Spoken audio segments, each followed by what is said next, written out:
今回は日替わりレリックガチャおすすめ最強キャラランキングを解説していくぜ。レリックキャラというと、演出、曲、キャラ性能、どれをとっても一級品なので必ず欲しいですよ。最強クラスの中で一体誰がランキング上位なのかお楽しみに。このメンツの中に一人だけスリッパ履いてる。あれで殴るんですよきっと。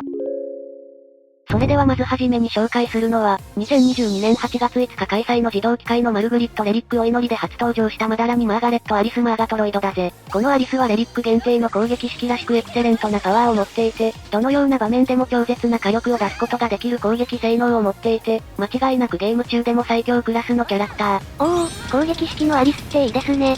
ヤンデレド S タイプのアリスでしょ。まず能力の人形を操る程度の能力消失は、有利属性から受けるダメージ 30% ダウン、有利属性に与えるダメージ 30% アップ、結界以上帯電の結界1枚当たり陽光、陰光、クリティカル攻撃、クリティカル命中1段階アップ、グレイズ使用時、味方全体の速力1段階アップ 1T。このようにレリックアリスは自身に帯電を付与すると火力が伸びる能力と、基本的な陰光バフと陰謀デバフで火力を伸ばしていく陰気アタッカー。ということは、長エイクなど味方に帯電を付与するタイプのキャラともすごく相性がいいですね。ここまでは他のアタッカーも持っている性能なんだが、それ以外にも味方全体への結界増加が行えるので、防御面での支援も行える点が大きな魅力となっているんだ。あとこのアリスは結界以上バフを自身に付与して火力を伸ばすキャラの中でも青レイムみたいな味方に結界以上をばらまかないので編成しやすいのもポイント。編成しやすいというのは大きなポイントですよ。そしてこのアリスは能力とスキルの相性がいい。例えばスキル1ソルシエールドラフォレを使えば、自身に結界以上帯電を3枚付与 4T、味方全体の結界を2枚増加 3T、味方全体の霊力を 0.80 上昇、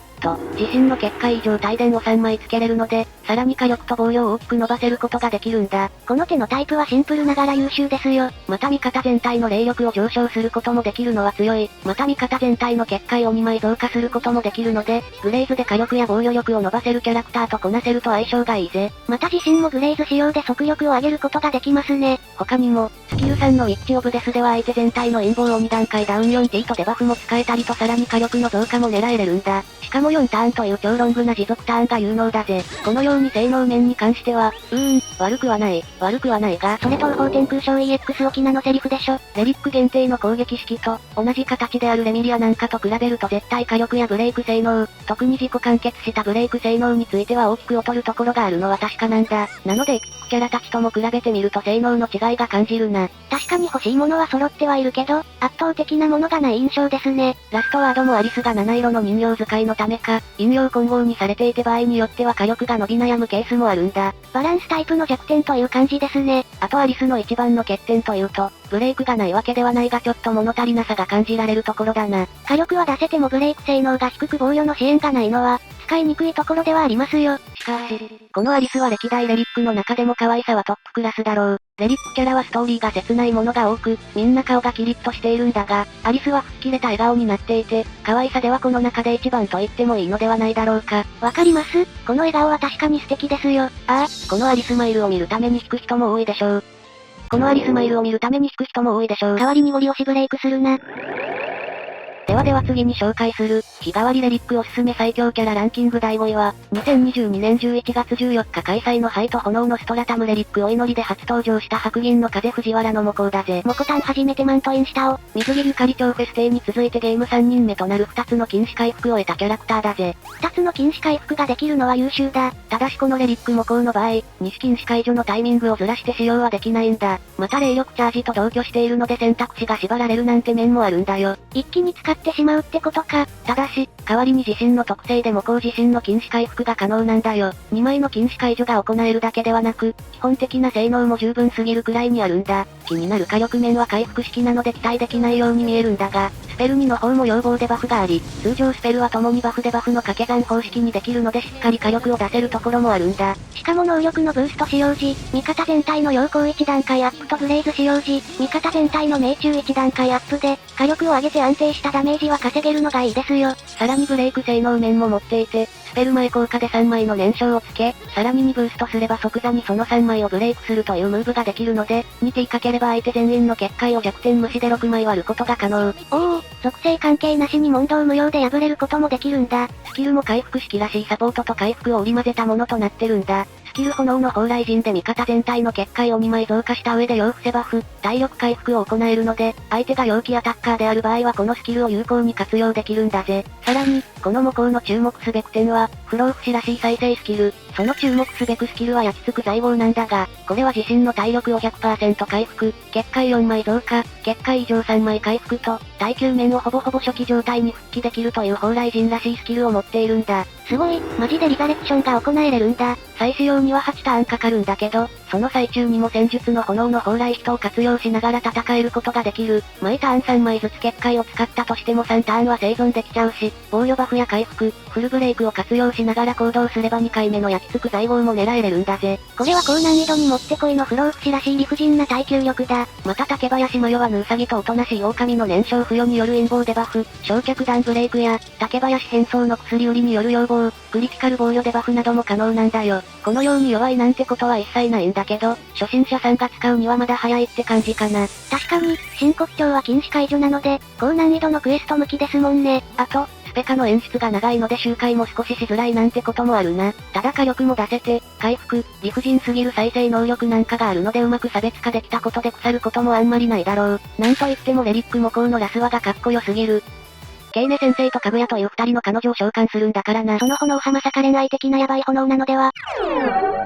さてさて、続いてのおすすめレリックランキング第4位は、2022年6月30日開催の運命戦場のサーマリテレリックお祈りで初登場した指先の熱レミリアスカーレットだぜ。このレミリアはレリック界の筆頭キャラクターなんですよね。エピックに天井がなかった頃に現れた超コスパ支援アタッカーとして登場したのがこのレリックレミリア。まず注目すべく能力なんだけど、レリックレミリアの特徴は、自身に燃焼状態の結界が多いほどバフを得る能力と陰行バフというお決まりの強い性能となっているな。そして陰謀デバフを両立したアタッカーなんですよ。この攻撃力バフ、防御デバフともに味方全体、相手全体にかかるので味方の支援もできて、クリティカル攻撃バフやクリティカル防御デバフもスペカで行えれるんだ。このレミリアは支援にもかなり優れていて、スキルで味方全体の火力を上げることができたり、スペルカード1や、ラストワードでも味方全体の火力バフをかけることができて、支援としても優秀なんだよ。さすがは、コーマ間の主なだけあって味方のバフも優秀なんだ。あとこのサポートの持続ターンが異様に長いのでコンボ性能もあるのが偉い。またこのレミリアは燃焼結界ブレイクもがっつりできるんだ。レミリアはスペル2のコーマ間精霊魔術師と小さな使いまで敵全体に2枚ターゲットに1枚、スキル3で敵全体に2枚燃焼結界の付与ができるので、たった 2T で6から7枚割ることができるんだよ。またこのスペカは敵全体攻撃なので敵が3体ならめちゃくちゃ有能ですね。またこのスペカには地味に暗闇、凍結状態の結界をブレイクすることも可能なので、もし味方に暗闇、凍結を付与できるキャラがいるなら組めるのがいいところ。さらに特性も優秀で、ターン開始時、自身の体力を 20% 回復発生率 80% だったり、ターン開始時、自身の霊力を 0.35 上昇発生率 100%。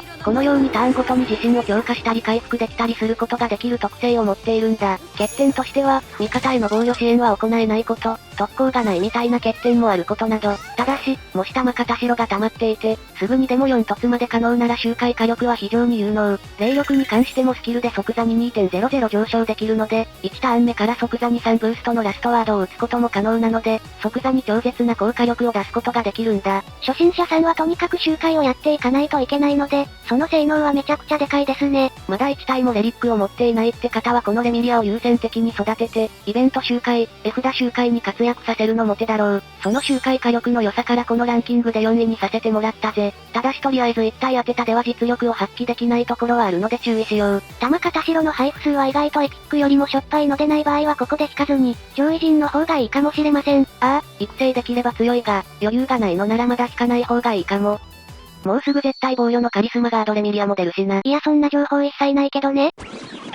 では日替わりレリックランキング第3位は、2022年10月7日開催の悪魔とメイドの月走破レリックお祈りで初登場したいざよい昨夜月といざよいだぜ。レッドブル飲んだ昨夜さん。確かに色合いも翼授けたみたいにもなってるけど、月といざよい昨夜は、相手の妨害が得意なデバッファーキャラ。レリックの妨害式らしいスキルやスペカで相手全体の防御を大幅に弱体化できるため、パーティ全体の余ダメージアップを狙えれるんだ。特に高火力な通常スペルを連発するというえげつない特徴を持っているんだ。4T 持続の命中率補正から高クリティカル倍率からの超広範囲特攻、超適正 F だ、攻撃後効果の大幅霊力チャージなど多数の強みを持ち、ある程度のラスは急火力の通常スペルをガンガン使うことができるというヤバい性能をしているんだ。例えるとドラクエの MP 自動回復プラスプチマダンテで連発できるみたいな感じですか。本当にそんな感じ。また、味方全体の防御強化と霊力上昇も可能で、サポーターとしても運用できるため、高難易度コンテンツの VS 副霊、高魔刀、迫力ス大で幅広く活躍できるんだぜ。能力は結界以上燃焼の結界1枚当たり要攻引攻クリティカル攻撃クリティカル命中1段階アップ。結界以上凍結帯電を受けた時、対象に同じ結界以上を付与。ブースト使用時、味方全体の速力1段階アップ 1T。どう考えてもレリックレミリアと組んでくださいと言わんばかりの能力となっていますね。そしてラストワードは、昨夜は直接的な自前の攻撃力バフを全く持っていないことから、意外と火力足りなくないと思っちゃうんだが、1バレット目の特攻範囲は人間妖怪神様姉妹並行存在クロマクロスワと非常に広く、幻想郷特攻なんかではカバーしきれないモブ的超フェスキャラなどにもしっかり刺さるので幅広い応用力があり、特攻の扱いやすさが抜群。いやほぼ全員やん。逆に刺さらないキャラを見つける方が大変だよな。また全てのスペルの1バレット目に人間妖怪神様という東方のメインキャラが集う超広範囲特攻3点セットがついて、スペル12ともにクリティカル防御低下の攻撃前効果でその超広範囲特攻の火力がさらに引き上がり、そしていずれも星5月といざよいが最適 F だとして刺さりすぎてるんだ。弱点としては、グレイズ2回で即打ち消せるとはいえ、味方全体2枚の燃焼結界をつけるというデメリットがあるのがデメリットだな。でも逆にレリックレミリアみたいななんかと組めば、プラスに働くので問題ないといえば問題ないですよね。あと最上位メンツの中で比較するなら高難易度イベントでの決定力はやや弱めなのは否めない。ただし、デバフによるゴリ押し火力や相手単体に燃焼結界ブレイクで完全封殺などもオリジナリティのある特性、など単体でも強く、トップクラスのゲーム最強各キャラクターとなっているぜ。昨夜らしくテクニカルなことができて、バランスよく強い感じがいいですよ。レリック昨夜は性能だけではなくて、あの2つの剣がまたかっちょいいんだよ。完全にコンパクヨウムのポジションも奪いにかかってる感じ好きだぜ。確かに丸かぶりだった。